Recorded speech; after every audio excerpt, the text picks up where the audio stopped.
gospel as recorded by Matthew. You'll go there with me, chapter 22.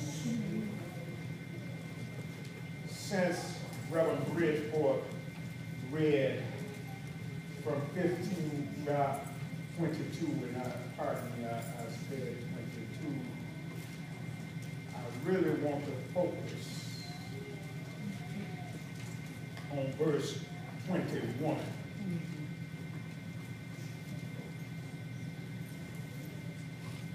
They said unto him, Caesar. And maybe I'm going to go up to 20 so you'll get what's going on. And he said unto him, who is this image and superscription? They said unto him, Caesar. Therefore, he said unto them, render therefore unto Caesar the things which are Caesar's, and unto God the things which are God's. Amen. I want you to look at the second clause with me. Or maybe I say the third clause. Render therefore unto Caesar the things which are Caesar's, and unto God the things which are God's. Right? For a few moments, I want to draw a subject from this verse. And I want you to kind of labor and take it home with you. I'm going to talk about put two things beside each other that are actually no comparison. But I'm going to talk about Caesar's things and God's things. All right. All right. Caesar's things. Yes. And God's things. Amen. In this text, and I want to warn you that this subject got some stewardship emphasis in it. Amen. Amen. I'm going to tell you that because a lot of folks don't like to hear the word stewardship. But the word really has to do with responsibility. Right?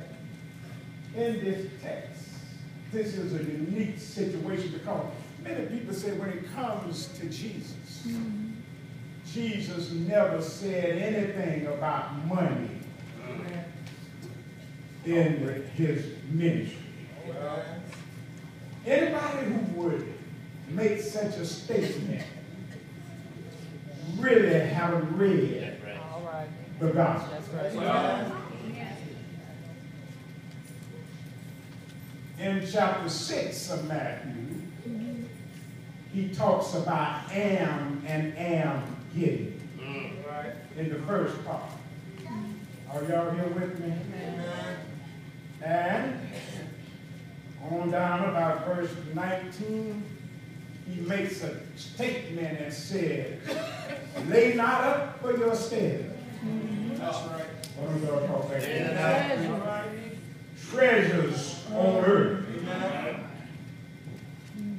Where moth and rust does corrupt. Are y'all here with us?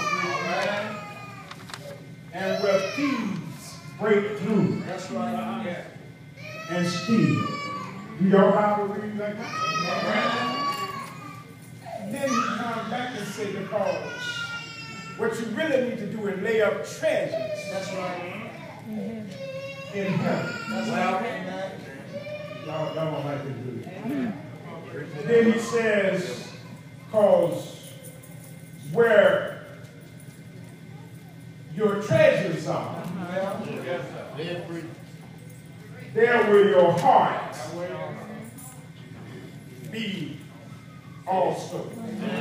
That's in the 6th chapter, but I didn't come here to preach the 6th chapter today. Amen? But I needed to mention that in passing because Jesus had a lot to say to us about giving.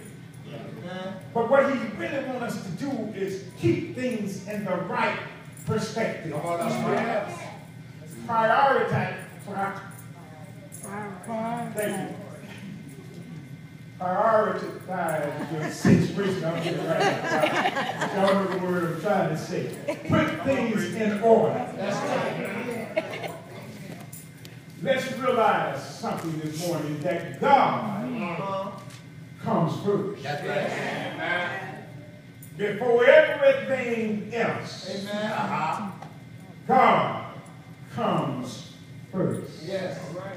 And then everything else follows. But here's a lesson here today, and I want to kind of critique what's happening here. In verse 15, the Pharisees, who were always trying to trap Jesus. Are y'all here with me? As a matter of fact, it was the daily occupation of the Pharisees and the Sadducees to try to trap Jesus. And in this text, there is no difference. They figure now we can get him on this situation. I want you to look at verse 15 and look at it closely. It says, are y'all there with me? All right. Then went the Pharisees and took counsel how they might entangle him in his talk. Anybody gonna help me? They started looking at how they might. That word entangle means how they might trap Jesus in his talk. Let me tell you something. You know what? There are some folks that look at you every day and they're trying to figure out how they can trap you because you say you're a Christian. So they're looking at you saying, you know what?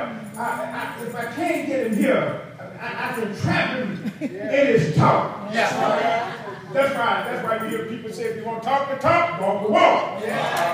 Don't talk back to you. Don't let your words, your life, and your lips match each other. But you know, Jesus, that was no problem for Jesus. That's a problem for us. Anybody gonna help me? Come on, because what Jesus preached, he lived. Now he knew we were gonna have problems. That's why he said little things like, "Let your light so shine." I wish I had that. That men might see your good works and glorify your Father. Are y'all here with me? See, sometimes we mean well, but we walk bad. Lips and life sometimes don't match. Folks don't have to follow us too far to find out. Are y'all here with me? All they have to do sometimes is get us off the church ground. And some of us are loose on the church ground. Are you with me? I've heard folks blast folks out on the church ground. And then say, "Forgive me, Lord." Y'all ain't gonna like me time like this. But look at that word. That verse say they start talking among themselves and they start plotting. Now y'all hear what on how they might entangle him with his talk. They took counsel. I mean, they came together and said, "We can get on how he responds to this question." And somebody look at you as a Christian and they'll throw a question out there just to see how you gonna respond. Are y'all here with me? There are some things out there that biblically is wrong. But the world has lined up with them. Somebody help me here. And we got to learn that God way comes first.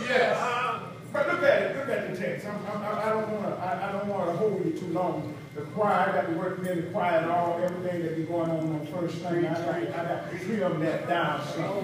Amen. How they want to entangle Jesus with his talk. And they sent unto him the disciple, their disciple. And look at who they sent. The Herodians. Saying, "Master, You know what? When somebody really want to get to you, the first thing they do is they flatter you. That's right. They fill you up first. Why don't y'all talk back there? They fill you up and talk about how good you are. That's right. Now they didn't even respect Jesus as a teacher, but look at what they call him, Master.